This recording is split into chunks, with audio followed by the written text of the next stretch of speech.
Hello, everyone. Welcome to Friday Jazz. Glad you're here.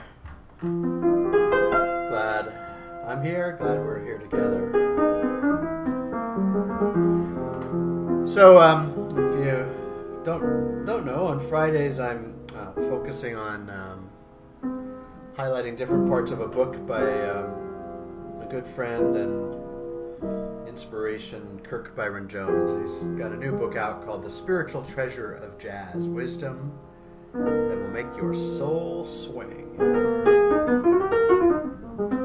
First 2 weeks, we did Ella Fitzgerald the first week and Louis Armstrong last week. And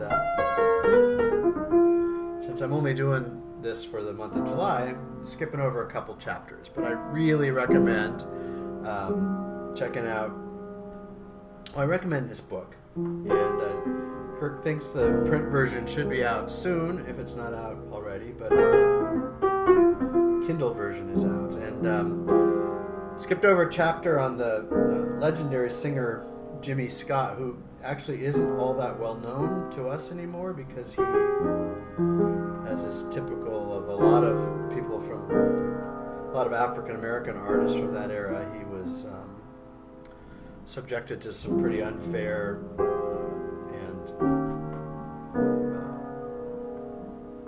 just downright ripping him off, recording contracts and things like that. But he's worth checking out, Jimmy Scott. And then the next chapter is on a great pianist, Mary Lou Williams, and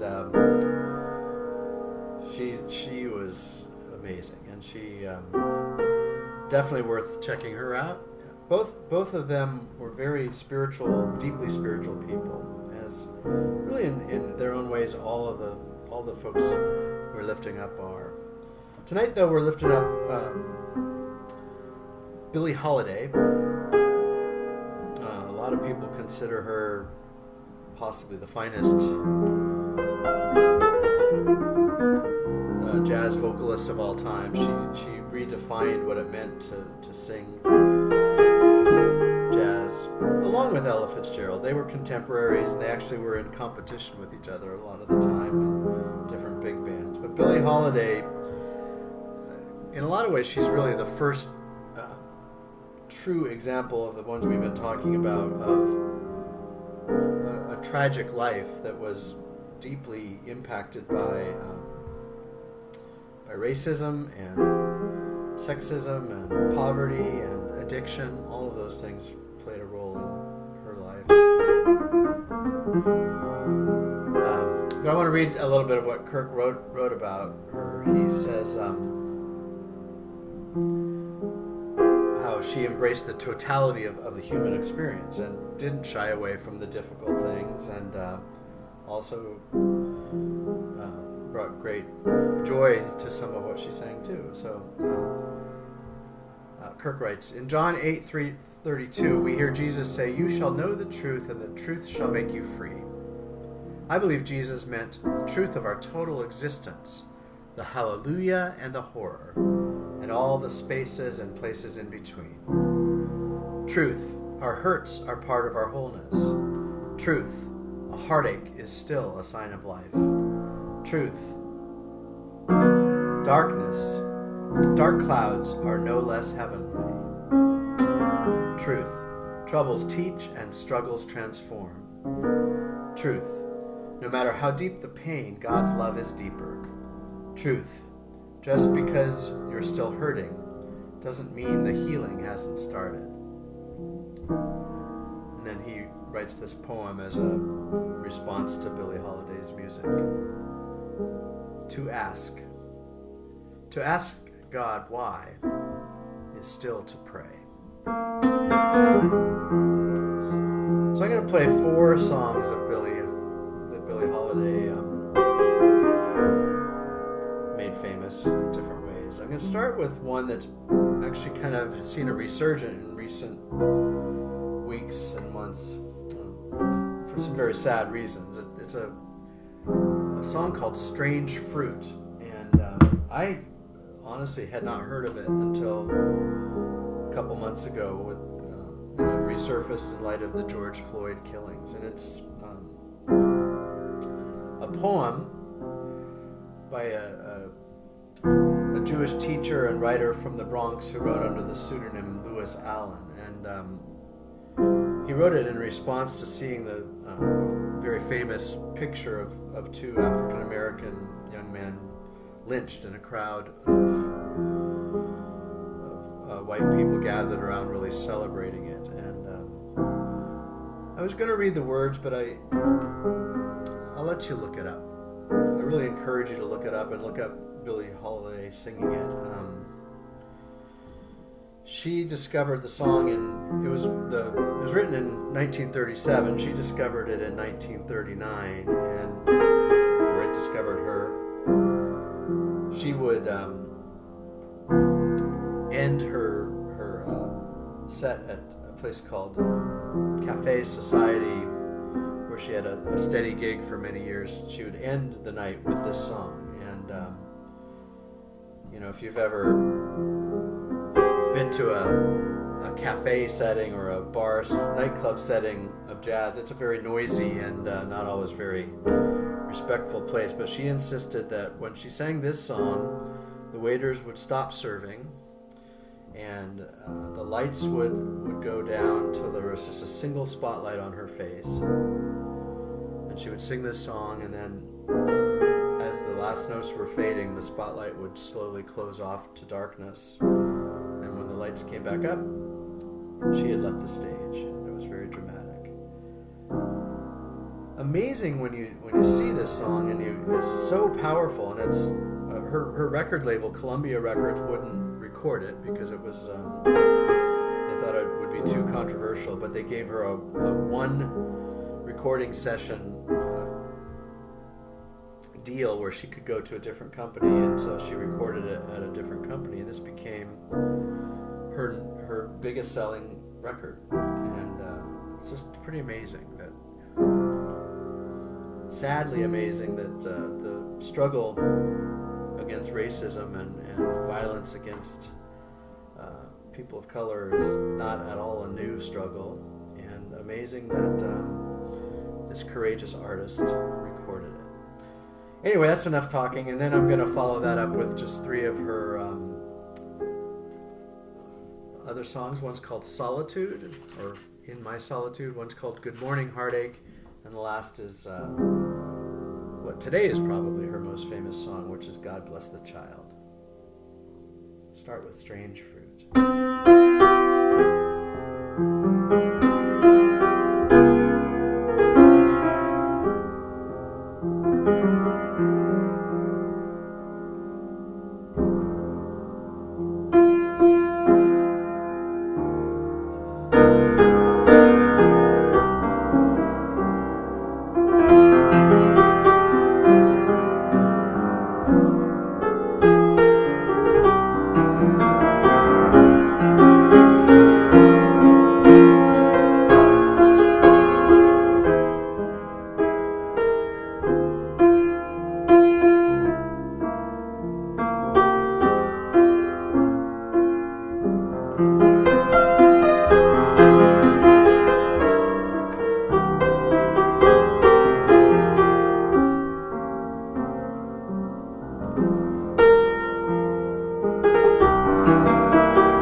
Billie Holiday, the spiritual treasure of jazz. Hope you have a great weekend. Hope we see you Sunday in church. And I'll be back here again on Monday. Take care.